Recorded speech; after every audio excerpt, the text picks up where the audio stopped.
I want to invite you now to join me as we've done for several summers, barring last summer, that we were still trekking through the book of Hebrews together. But as we walk through books of the Bible, and most of the summers in the existence of our church, we've committed to the Psalms. So if you don't have a Bible, I'll give you some guidance. But if you do, I want you to turn to Psalm 62. It's a 60-second psalm. If you don't have a Bible, a couple things. There's a paperback Bible in the tray of the chair that's in front of you. You'll find the Psalms toward the middle. There's 150 of them, so it's one of the easiest to find in the book. But otherwise, don't be afraid of the table of contents even. If you don't own a Bible, that's our gift to you. You can't steal it. And if you've never opened a Bible before, open to the table of contents. You'll see even where we find ourselves. In the Old Testament, that is the story of God's redemptive purposes playing out through the history of the children of Israel. And what we have here in the Psalms, as the name suggests, is the hymn book, the song book. We call it the prayer book of the entirety of the Bible. Think of it as like the language of faith. In the same way that you could describe maybe the nature of love between a husband and a wife. You could describe and discuss the love between a parent and a child, right? And yet there's something more when you read the love letters, when you read the love poems, there's something else there. And so the Psalms are actually the most highly quoted book of the Old Testament in the New. Jesus and the writers of the New Testament quote the Psalms more than any other. The main reason probably is because the people were the most familiar with them. They're the most accessible. And I would even say here pastorally, one of the things that you'll hear me kind of hammer on when we sing on a Sunday morning. When we sing on a Sunday morning, we try to say this every time we can. Some people might be like, I don't like that song. And we just, as kindly as we know how, we say, good, it wasn't written for you. It wasn't written about you. The songs that we sing together are to, for, and about Jesus. And here's just pastorally what I would draw your attention to. I have had the humbling and sobering privilege of being near people in the last moments of their life. And the things they're able to call to mind in the life of faith are the songs that they've sung. And so we're very careful about the theology of the songs we sing on a Sunday, because like the Psalms are the most quoted in the New Testament, and like the thing, you're probably right, as in the last thoughts, the last remnants, the last thing that kind of stirs your imagination will be the songs that we sung together. That's the nature of the Psalms. That's what we're digging into. Think of it as like we're digging into the song that's stuck in your head. We're digging into the thing that the goal is we'd be ruminating about even in our deathbed. So the 60-second psalm, you'll see here, it is, as it's outlined, you can see at the very first, what's called the superscript. It would have been originally one of the first verses in the text, but it helps us to know what it is. So even as we read it, you're going to hear a prayer attributed to David, who most likely wrote or inspired the writing of the majority of the Psalms. And so we're going to read through it together. My invitation to you in this is listen. Listen to it like you would listen to a song. Listen to the things that jump out to you. Listen to the language that's used. So beginning even with the superscript. To the choir master, according to Jeduthun, a psalm of David. For God alone my soul waits in silence. From him comes my salvation. He alone is my rock and my salvation, my fortress. I shall not be greatly shaken. How long will all of you attack a man to batter him? Like a leaning wall, a tottering fence. They only plan to thrust him down from his high position. They take pleasure in falsehood. They bless with their mouths, but inwardly they curse. Selah. For God alone, O my soul, wait in silence. For my hope is from him. He only is my rock and my salvation, my fortress. I shall not be shaken. On God rests my salvation and my glory. My mighty rock, my refuge is God. Trust him in him at all times, O people. Pour out your heart before him. God is a refuge for us. Selah. Those of low estate are but a breath. Those of high estate are a delusion. In the balances they go up, they are together lighter, than a breath. Put no trust in extortion. Set no vain hopes on robbery. If riches increase, set not your heart on them. Once God has spoken, twice I have heard this, that power belongs to God, and that you, O Lord, and that to you, O Lord, belongs steadfast love, for you will render to a man according to his work. We believe this is God's word. My prayer is it becomes more than just a ink on a page.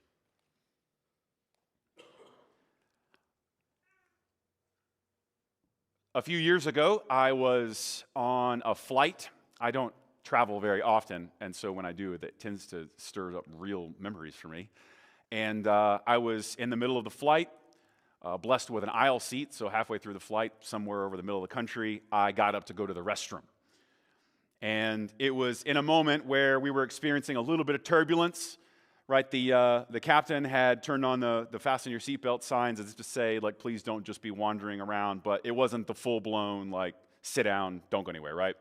And so I'm kind of, like surfing in the wobbling airplane back to the bathroom through people, and airplanes were not made for people over 6 feet tall, just so you know.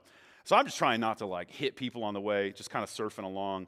And as I'm going toward the back of the airplane, I just kind of like in passing see this woman sitting here, and she is holding on to her seat for dear life.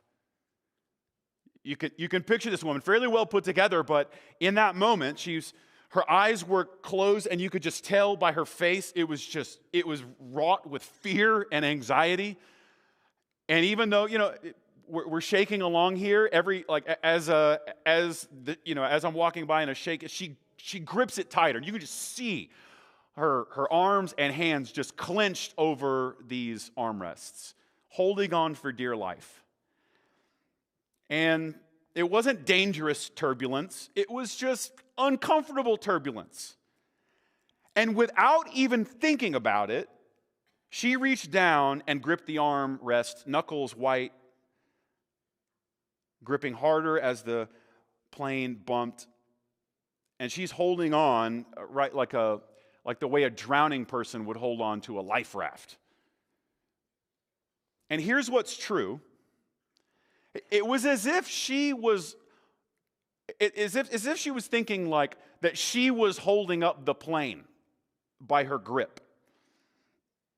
But the armrest was not holding or helping the plane in any way at all. And her grip was not helping the plane stay in the air. And her grip and think of like control over herself in that moment was, if we're honest, mostly imaginary.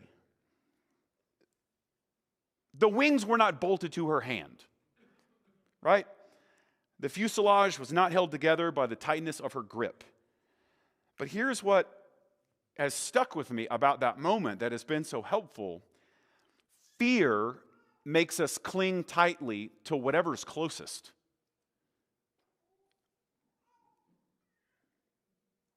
Now, if she had looked up the aisle, right, past the curtain, past the bulkhead, the door, she would probably have found the pilot sitting there. I don't know, probably, he's got thousands and thousands of hours flying in this aircraft. He's probably been through turbulence like this 4 times just that day, and he's probably sipping his coffee, probably not bothered at all. It's just a normal Tuesday afternoon. In that sense, the plane is not outside of his awareness. Where they're going, how they're going to get there is not outside his knowledge. In fact, the plane, in this sense, he knows is not in any real trouble. And here's what could have helped that woman and changed her experience of the entire flight. Probably not like a textbook on aerodynamics that might have helped. And certainly not just a tighter grip. Like, ma'am, what's wrong is you're just not holding tight enough. I need you to grip even more tightly. What would have helped her probably the most in that moment is the realization that someone trustworthy knows what's happening. There is someone who knows where we're going, and he's not panicking. The plane's not out of control. And here's the sobering point of this. The only thing that her white knuckles were doing were exhausting her. And that is the topic of Psalm 62. The writer David here is not steady, speaking of God as a rock, a refuge, a fortress. He's not saying that he's steady and we can be steady because there's no turbulence. In fact, he's not telling you just to be steady because everything is smooth in your life, even this morning. He's saying we can be steady, and he's learning this. His soul is learning this. You can kind of, as you follow the language, it's like he's learning it on the fly, preaching it to himself on the fly, and preaching it to you and to me on the fly. His soul is learning slowly, painfully, and by repetition, not to grip the armrest more tightly. In this case, of the approval of people, the certainty of outcomes, control over the situation, a bank account, a spouse, a calendar. No, he says his soul is steady because it is waiting on God alone. And it's as if because he gives us examples, he's saying to you and to me, some of us are gripping things that were never meant to hold us up. They weren't designed to. And in the same way, God's not asking you here in Psalm 62 to hold the plane together by your grip. He's saying, you trust the one who's actually holding you. A God who's a rock and a fortress, who acts with power and with steadfast love.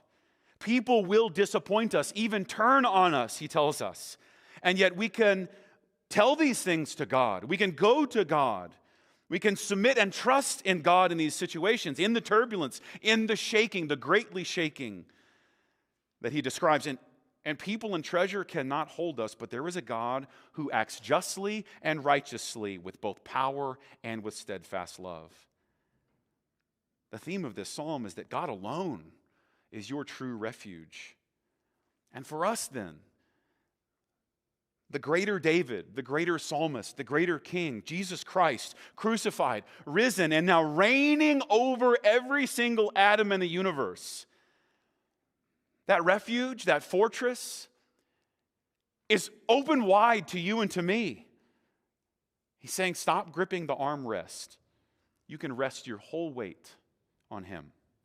So I want you to see four things, kind of in pairs. First, the confession that saves your soul, paired with the refuges that will fail you, false, counterfeit refuges. And then the last two you paired together, you'll see is the postures of a trusting heart, along with, and for this is important, where we see that it is at the cross that the almighty power of God and yet the steadfast love of God meet for us. The confession that saves your soul, a refuge that will fail you, but the postures of a trusting heart in an almighty, powerful, and trusting God who pours out that power, love, and justice through himself. So here we go. This is how I think of this psalm. You have to go back to the 90s with me. Those great poets of the 90s, Duran Duran. And if you want to hum with me later, this is just what's been in my mind in the last few weeks preparing for this. The repetitive refrain of the chorus over and over and over again. Who do you need? Who do you love when you come undone? Who do you need? I almost sang it. That was close. Flashback to my father there. When things fall apart, the language here is, what are you waiting for? Maybe that's the question that I would leave with some of you. What are you really waiting for? So the first thing, look, there's a confession of faith that saves your soul. Look at verse 1 with me. For God alone my soul waits in silence. From him comes my salvation. Now that's a loaded word. You could say it's the topic of the entirety of the Bible. What is salvation? You could just read the whole Bible and you would get it. But even in the context of him writing, he's like, the children of Israel, the people through whom God's promise would be visible, that they would not just be blessed. I mean, that would be one thing if God would bless the children of Israel. But no, the promises of God are that the children of Israel would be so blessed that all of the nations would be blessed through that blessing. The blessing, remember, God never blesses for its own sake. He's blessing these people in a way that it would bless the nations. But it looks like, from David's vantage point and from the entirety of the Old Testament, as people rebel against God, they don't really trust that's true. They don't really trust in God. And so they're left wondering, like, is the promise still there? Like, is the blessing still going to come? Is the blessing that will bless the nations still on its way? That's the loaded terminology of salvation. The whole story of the Bible, that God is not up there and out there, but God is working and active in history, and there was a redemptive plan in all of this. Suffering, trial, it does not get the last word. And there's one small little Hebrew word there that I need you to notice. It's a two-letter word, the word ak, or ak. And it appears 6 times in this psalm, and it's translated in the Bible you and I read as alone or only, surely or exclusively. That great British preacher, Charles Spurgeon, he described Psalm 62 as the only psalm, because the little Hebrew word is what rings like a bell through the whole text. Only, alone, only, alone. Follow with me. Verse 1, God alone. Verse 2, He alone. Verse 4, they only. Verse 5, God alone. Verse 6, He only. And then verse 9, people are only a breath. And David's taking the entire universe and dividing it into 2 different columns. And there's God and there's everything else. There is God alone, God only, exclusively. And then there's the also, God plus. And the contrast he says there is the God as rock and fortress. Did you catch that? In the very next phrase, verse 2, rock, my salvation, my fortress, I shall not be greatly shaken. Contrasted in verse 3 with what? A leaning wall or a tottering fence. A firm foundation versus think if you see a house or a wall or a fence that's about to fall over. And so feel this, there are so many things that you and I could talk about when we gather in a room like this. Social, personal, political, cultural, familial, financial. Like the headlines on any given week alone could fill a catalog of sermons. And the claim of Psalm 62 is that the topic of discussion is not just God above all those things, although it is. The claim here being made is the topic worth discussing, worth singing about, praying about, and meditating on is God without all those things. God apart from, exclusive to from those things. And that ought to be somehow kind of, I think, startling for us. That God by himself, with nothing, not a single thing added, nothing alongside, nothing supporting God, is sufficient and complete. And the greatest temptation, especially a mistake for those of us who might call ourselves Christians, to claim to know God, for those of us who would even believe that we belong to God, who might show up on a Sunday morning in a building like this or fellowship with other people we would call themselves believers, and we would approach God, and the great temptation is not that we would fail to find him or even that we would fail to hear from him. The great worry of Psalm 62 is that we would find God and then, just like Adam and Eve in the garden, sinfully conclude that he's not enough. That's the first story in the Bible, after all. Here is Adam and Eve walking in the cool of the day in the garden with God. I mean, just imagine that, just walking in the presence of God. They had perfect, unhindered communion with the creator of the universe. And then the lie slithered in. He's not enough. He's not really good. There's more. You see, there's this other fruit. That's what you really need. You don't just need to walk in the cool of the day in dependence and worship with God. No. You need this other thing. There's this knowledge. There's this independence. And our first parents took the fruit, and you and I take the fruit. Because in that moment, God plus the fruit looks better than God alone. And what'd they do? They didn't stop there. It's not as though that's just the end of the story. No. Instead of, even in that moment, going to God alone, what did they do? They reached for fig leaves. In this sense, God plus a fig leaf looked better than facing God alone. And the first idolatry in human history was not turning away from God. It was adding to him. And hear this counterfeit, right? Think of a counterfeit spiritual awakening is when people, it's not when they fail to turn from God or turn to God. A counterfeit revival, a counterfeit spiritual awakening would be when a bunch of people turn to God just to get something else.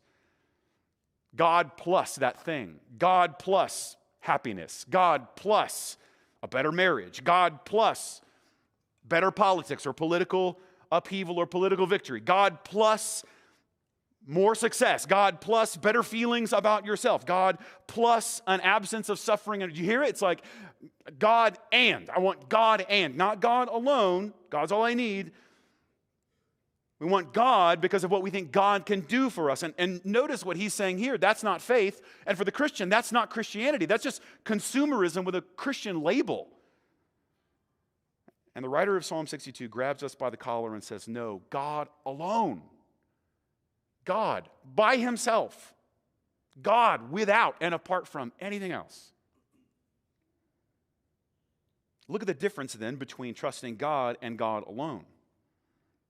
The problem that you and I have is not that we necessarily trust God or we aren't even curious about God. The fact that you're here this morning, I hope, even if you would call yourself an unbeliever, you're skeptical of all this stuff. Your imagination, I hope, is stirred by what would it be? What would it look like? Or even at the very least, why do these people believe this crazy stuff? And so for you and I, the temptation wouldn't just be to consider the existence of God, or even that if there is a God in the universe that created all things and is holding things together, that we could somehow trust them. The temptation is that, for us, the problem is that we need God and something else. We need God and whatever it is you're really hoping I would say right now, right? Like you've come this morning and we need God and his power and that thing that you really hope I would mention, right? That would really tell you is going to be just fine. Whatever that is. And strangely, once you start adding that to it, once you start saying God plus, God plus this other thing, God will give it and this other blessing, this other thing, even though it might be good. He says that's more like a leaning wall, that's a tottering fence. He alone, verse 2, is my rock and salvation, my fortress. I shall not be greatly shaken. I love that, like in that first phrase there, I will not be greatly. It's as if to say, it's not that there will be no turbulence, it's just I won't be utterly. The shaking won't destroy me. Now notice in this psalm, there are different kinds of prayers for us. There's like declarative prayer, and then there's aspirational.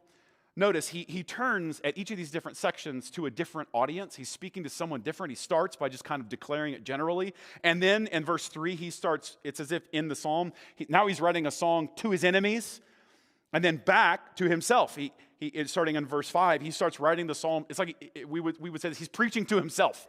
He's singing the psalm. It's aspirational. He's like, I don't fully and completely believe this yet, but I know it's true intellectually, and so I'm going to repeat it, talk myself into it. That's the kind of aspirational prayer, a self-recall after the agitation that he experiences in verse 3 and 4. So next, notice there are refuges that will fail you. The first one is people. This is going to sound dark and cynical, but hang with me. People will fail you. Now, I know there are many in your room, and you're like, duh, right? And right now, even now, you're like, you're failing me right now. You're not giving me the thing that I expect and want right now. Like that, people will fail you. But before that isn't permission to cynicism. Hang with it. There's something else going on here. In verses 3 and 4, he is likely recalling something, maybe like when his own son Absalom was staging a coup and coming against him.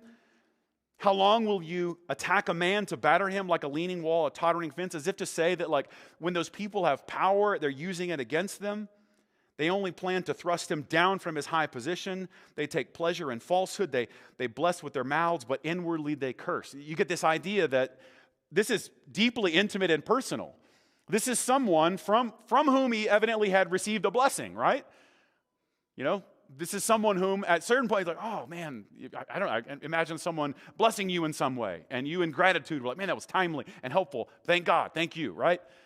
And it's as if to say, like, the people intimate to him, the people that he had thought he could lean on and think of and look to for a blessing and comfort, what does he say? Under the surface, there's actually cursing. And wherever there is a turning from God to idols, destruction will follow. That is, wherever there is turning from trusting and hoping and worshiping God alone, carnage always ensues. You can read the whole Old Testament every single time, every time Israel turns from Yahweh to Baal, calamity. When the kings of Israel trust in Egypt instead of Yahweh, calamity. When Solomon marries a bunch of foreign wives and concubines that pull his heart to other gods, calamity. Read the newspaper. That's hilarious. No one does that. Read the news wherever you consume it. And every time we trust in things other than God to be God and who God is for us, there's carnage in marriages, families, churches, nations. Carnage, calamity. And one of those is trusting in people to be something they can never be for you. The people closest to him turned on him. Someone smiled at him. And it turned out they were actually after him. They bless with their mouths. They inwardly curse.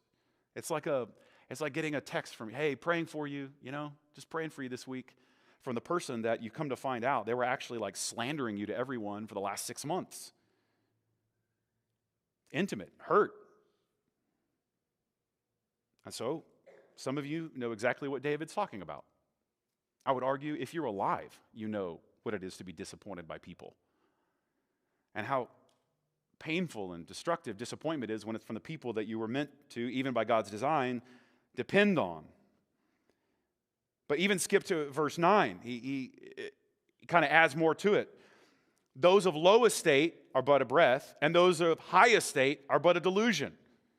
Lest you think like, okay, I can't trust in these people who were out to get me, but other people are more neutral. No. In the balances, they go up. They are together lighter than a breath. Catch that. People who are of low estate, people who are not influential, that makes sense. They're like a breath, vanity. That language, that word there, hevel. It's if you've read the book of Ecclesiastes, you'll see that vanity of vanities, all is vanity. That's that word. Even the word itself sounds like its meaning. Spirit, poof, hevel. It's meant to sound like breath, right? One of the most powerful ironies that is built into the story is like the name Abel is a derivative of that root hevel, avel, right? And what happened? It's as if to say, even after sin, what is human being? Cain, who killed Abel? Poof. And when you finally realize that you can't fully and completely hope in people, notice how he says, like, important people, unimportant people. Same vanity, right? You would expect him to say, people of low estate, people who are worthless, right? You know who they are. They're worthless, right? Poof, vanity. But these people who are really influential, these people who are really substantive, right? And you would expect him, our anticipation would be like, oh, they're a big, no, same, exact same. And if you weigh them against who God is, you hear that, the language of the balances, the scale going up, they go up. All of humanity, high and low, they go up. They're lighter than a breath. Vanity of vanities, all vanity. And he's saying people are like a vapor. And so think of what this means. For some of you, it can be helpful, a moment of clarity here. That means he's saying, like, these people that he had hoped in, even intimate friends, are not, as he says God is, a fortress and a foundation that cannot be shaken. And so, friends, for some of you, your whole life has been built on hoping in people that have let you down. I'm not talking about the kind of wounds and disappointment that come from just simply knowing other people and living in the world. That's what living in a sinful, broken world means. I mean, there's a kind of brokenness that you and I often carry when we were asking the people around us to be God for us. They can't. And they were never supposed to. And so you can think like, husband, you can't ask your wife to be God. She'll be crushed under that weight. And she'll start to resent you, and you'll start to resent her. She wasn't made to carry the eternal satisfaction of your soul. Same thing, wife. You cannot ask a husband to be God for you. He was not made to carry what God alone can carry. He'll fail you, and you'll hate him for it. Now, again, fill in the blank with any relationship. I think that's the one that's, because it's a covenanted relationship, that's the one that's the most visible, right? But picture any relationship and like, hey, those people cannot be what God alone can be. They can't save you. If you're unmarried in this room, right? That person that that'll be it. Once I'm not single anymore, that'll be it. That's when I'll be okay. That'll be the good life. Then I'll stop being lonely, not realizing loneliness is not because of the people around you. It's a state of the soul. Parents, your child cannot be your refuge and fortress. And the day they let you down, and they will, your world will collapse, and you'll crush them. Because in the end, you weren't parenting them to begin with. You were worshiping them. There's a difference. And it's probably been crushing them. And if you've had parents like this, like living their own life through you, you know what that feels like.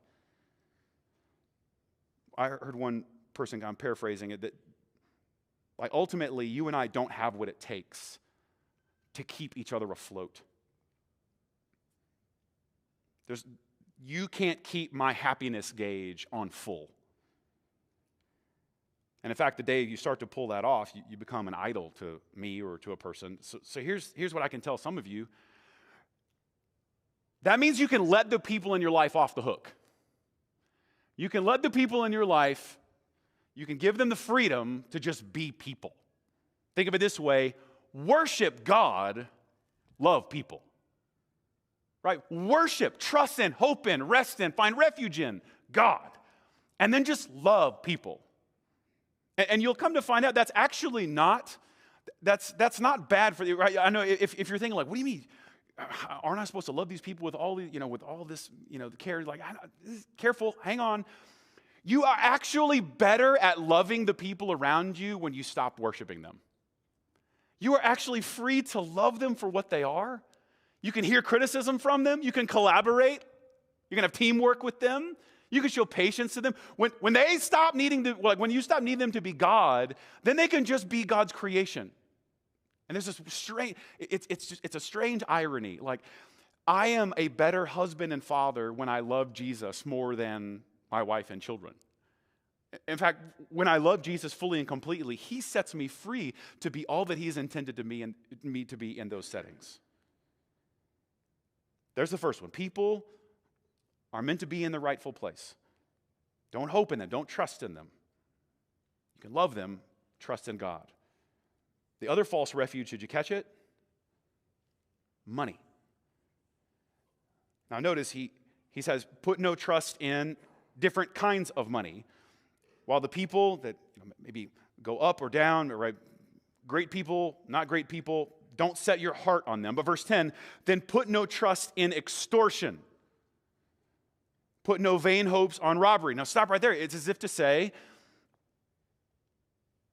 this I would think of this as like a diagnostic. If you're wondering, like, how does this land for me? How do I identify the things that I am finding refuge in that are false refuges? And here's what I would tell you, I'll ask it like, what are you willing to sin for? And that's your God. That's the God substitute. That's the God supplement. What are you willing to sin for? Where are you tempted to sin? And if you just kind of peel back the layers under that, there's something you worship and need. Because after all, in that moment, think about lying even. There's no culture in the world that thinks lying is okay, right? And even people who lie, in the end, they're kind of, well, it justified the mean. The end justified the mean. It's never thought of like, oh, this is we should totally do this. This should be like a way we interact. That doesn't work. It doesn't build a civilization or a society. And so even that's one of the most helpful things, though. Where do you find yourself tempted to lie, and where do you justify lying? Now, you could fill in the blank with whatever else, but I'll give you my own, right? Some of you have heard this story before. This was, maybe 16, 17 years ago.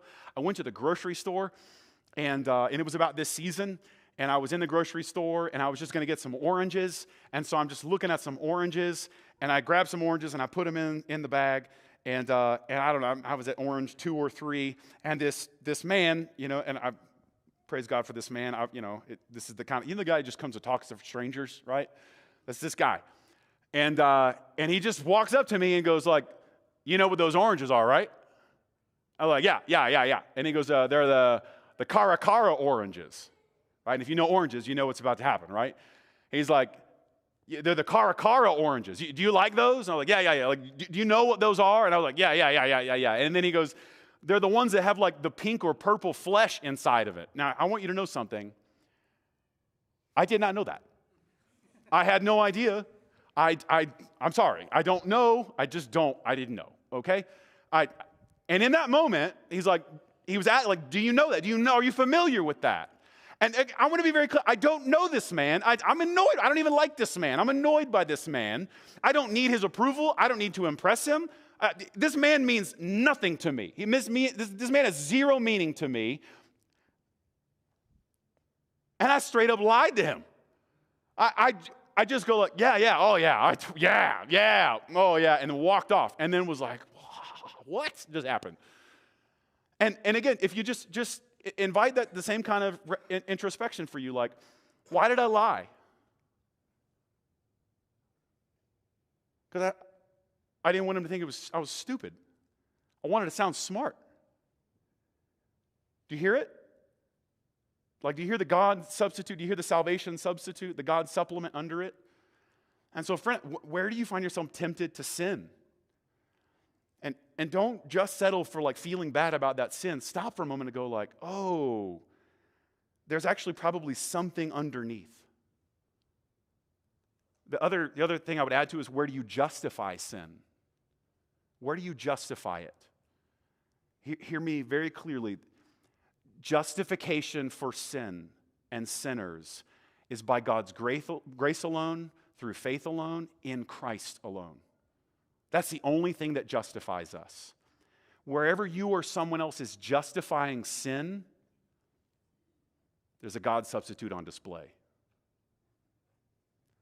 This is, again, think of this is not a political statement. This is a biblical statement. If you take this politically, you'll know that you're sucked into a little too far. Whenever you hear political figures justifying sin, or where you or anyone else says, well, what about the other guy? Look, man, there is so much self-dealing, self-promotion, and corruption in politics at the moment. People make, like, in situations of power and making decisions that ultimately are personally beneficial to them, right? If you think I'm picking on your person, you show how unbiblical you are. Look, whenever you justify sin by going, well, what about them? Well, they started like, right? And everyone, just be careful, be warned. Wherever you are justifying sin, like justifying lying, justifying corruption, that's the name of the language of extortion, where when people are using others in a position of authority or power for their own benefit, wherever you're saying, like, no, well, they started it. You show the problem. Okay, when I was a kid and I got caught punching my brother, as I often would, right? You hit your brother. And instead of going like, yes, mother, I hit my brother. I have sinned against God, my parents, and my brother.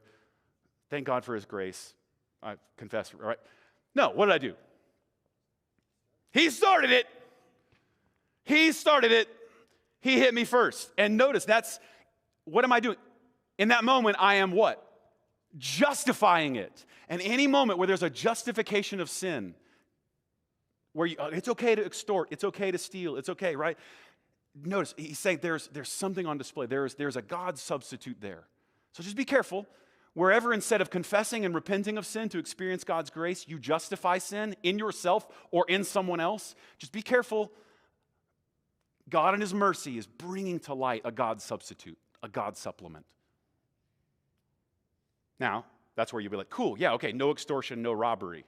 But what about honest gain and honest wealth? I'm glad you asked. The end of verse 10, he says, if riches increase. So he said, look, there's extortion, there's robbery, there's a way of taking advantage. We know that's troubling, but notice, even if just riches increase, what does he say even then? Set not your heart on them. Set not your heart on them. wherever you justify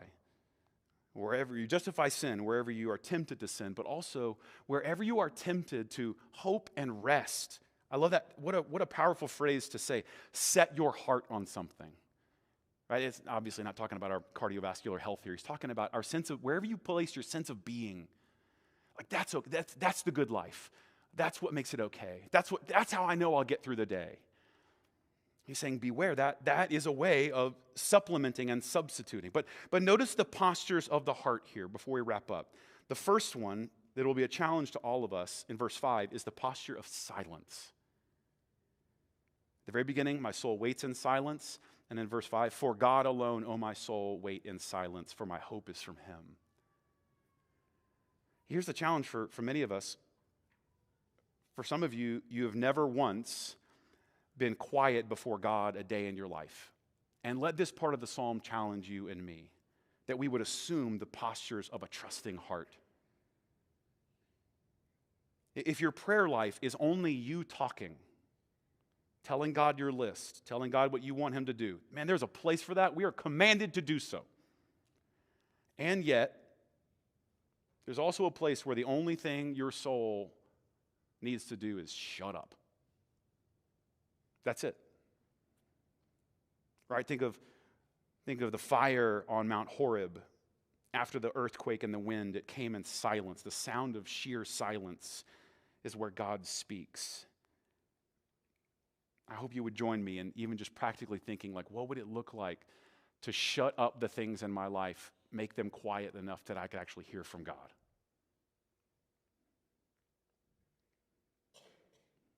That means that often our anxious cares, Charles Spurgeon says it this way, are more than just an emotion. They're actually a form of rebellion. They're a form of sin that silences God. That is, our anxious cares, Spurgeon says, our anxiety, our anxious cares, that is, think of like we're caring about it in a way of saying that we can't really trust God. It's disobedience to God because it's not believing that God actually cares for us. They make us doubt God's loving kindness, and thus our love to him grows cold. We feel mistrust and thus grieve the Spirit of God so that our prayers become hindered, our consistent example is completely marred, and our life one of self-seeking. And so notice the challenge for some of us is like, what are the cares that you are using to actually blot out or drown out hearing God's voice? There's a type of anxious care that's more than just overwhelm and emotion. It's sin. It's imagining we're wiser than God. I know this for me, like chaos drives me nuts because down deep, I don't trust God that he's going to control things. I have to jump in and do it. We thrust ourselves into the situations in his place. Here's the second posture, and it's going to seem like a paradox. If the first one is silence, look at verse 8. The next one, trust him at all times, O people. Pour out your heart before him. God is a refuge for us. Okay, so in the same psalm, he's like, be silent before God. An act of submission, an act of listening, an act of receptivity. Praise God. I hope this is what we're doing. This is why we do what we do. I hope you're doing it right now.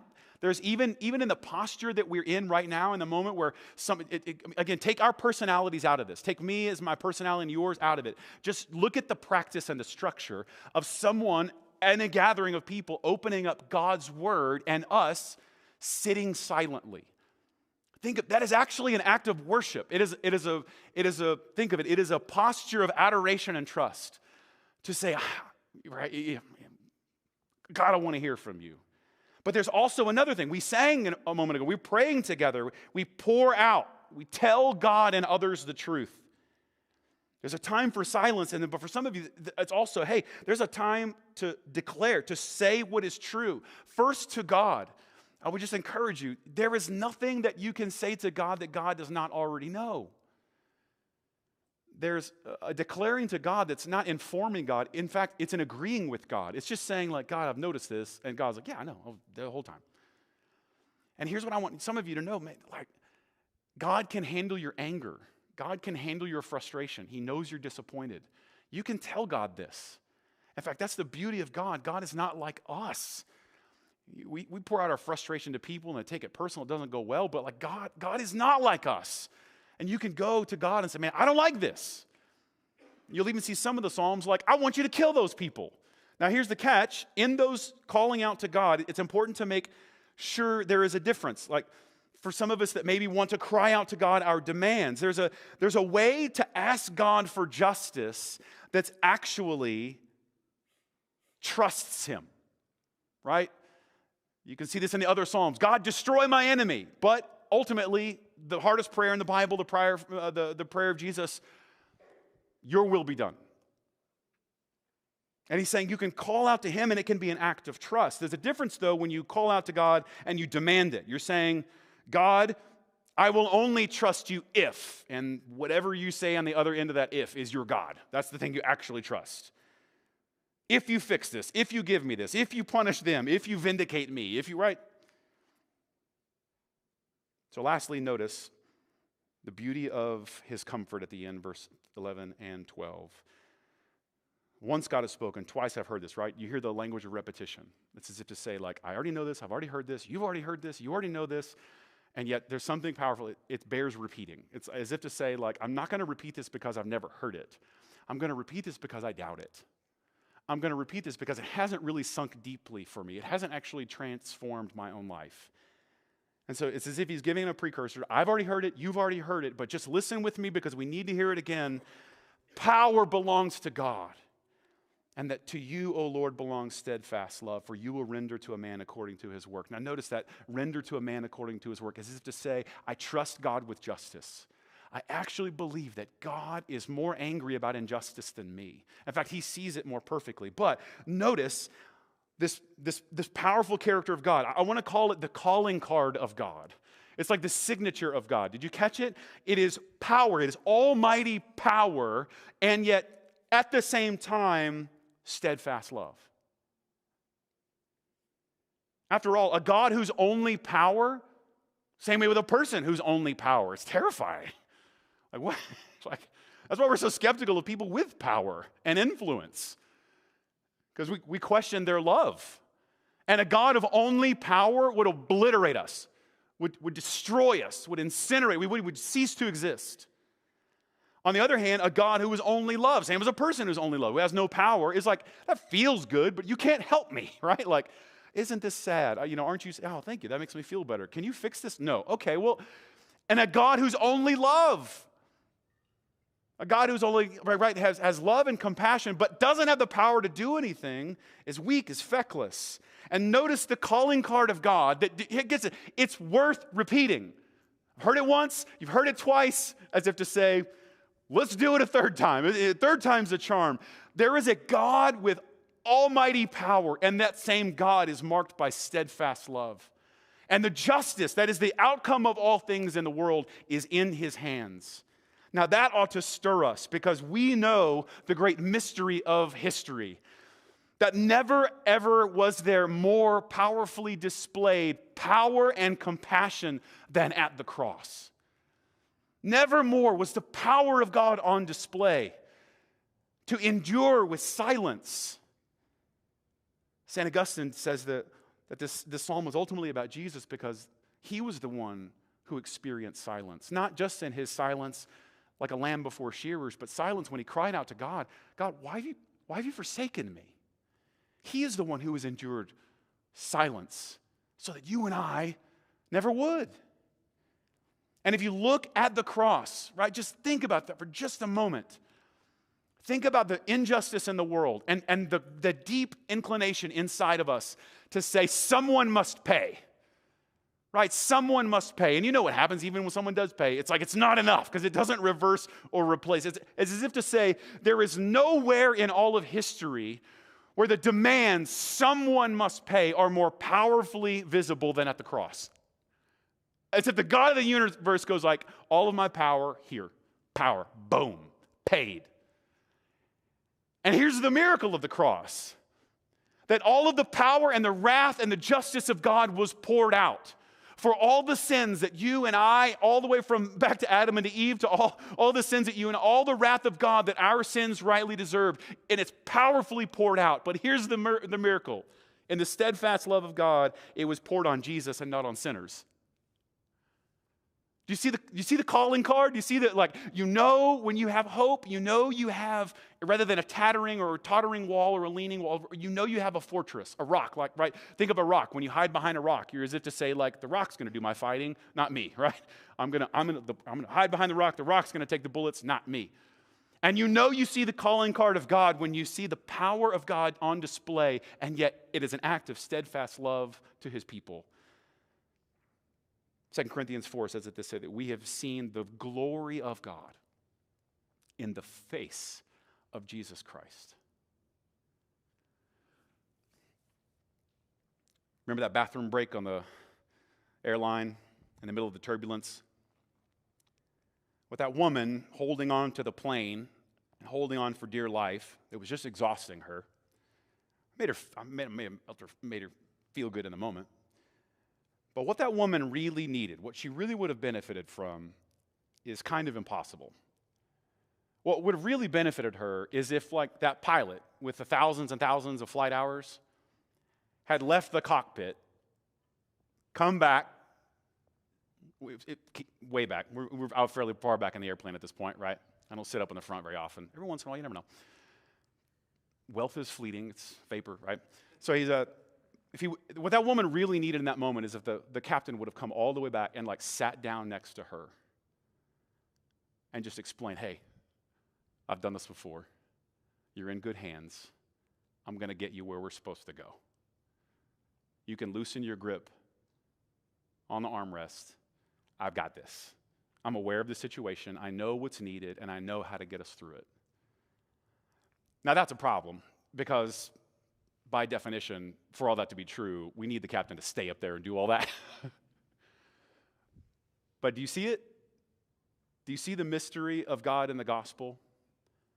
That the power and majesty of the Almighty God came to a manger. The power and majesty of God was betrayed by his closest friends, who were blessing him on the surface while cursing him under. The power and majesty of God as it came out of heaven to sit next to sinners as if to say, you can trust me. I know where we're going. Look at verse 2. It says, I shall not be greatly shaken. And then he repeats that refrain one more time in verse 6. And he says, I shall not be shaken. He repeats the phrase. But in the second time he repeats it, did you catch that? There's no greatly. It's as if to say he kind of heard the sermon. He heard his own psalm. He heard his own song. It was like, I can trust in God, so I know I won't be greatly. It's as if to say, I know it kind of be shaken, but not greatly. And then when that kind of, it's as if it like took root in him to where the second time he comes back and goes like, forget that. It's not that I will just not be greatly shaken. I can trust in God. He is my refuge. He is my strength. He's my rock and salvation. I will not be shaken at all. For you and I, the invitation of faith is to see that the great captain, the power and majesty of God, has lowered itself to sit beside you and me, sinners who deserve that power to be poured out on him, to what? To receive the justice of God as steadfast love. That's the calling card. That's the hope in turbulent times. Let's pray together. Would you bow your heads with me? First, for some of you, this might just be an invitation to silence, even right now. It might be good and right in this moment to simply say, God, what do you want to tell me?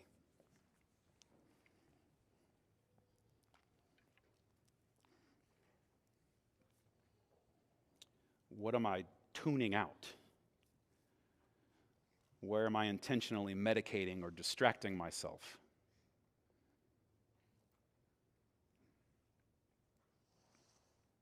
It might be just an invitation for you and for me, practically. An act of faith might be a little less screen time and a little more silence.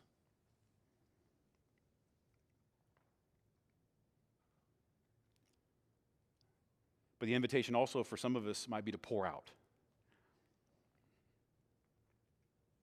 Because we see both the power and steadfast love of God in the face of Jesus, we know that the one who is just is also the justifier of sinners.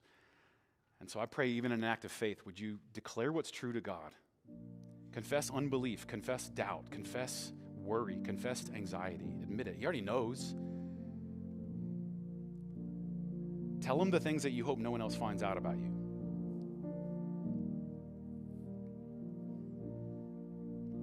Now, God, would you help us, like this psalmist, to now look at the turbulence, the things we're waiting for in our lives, the things that are upsetting us, the things that are bothering us, the things that are terrorizing us. Would you help us even now to see the grace of God shown to us in Jesus? That suffering is not in vain, that there is real comfort because the one who has the power of the universe also has steadfast love for his children. Would you bring a sense of comfort in this room? Help us to glory in the grace of Jesus, the grace of God that pours out his power not against sinners but for them. Bring that kind of confidence. Help us to loosen our grip in the turbulent times and trust in the one who can get us through. Thank you for the grace offered to us in that. In Jesus' name, amen.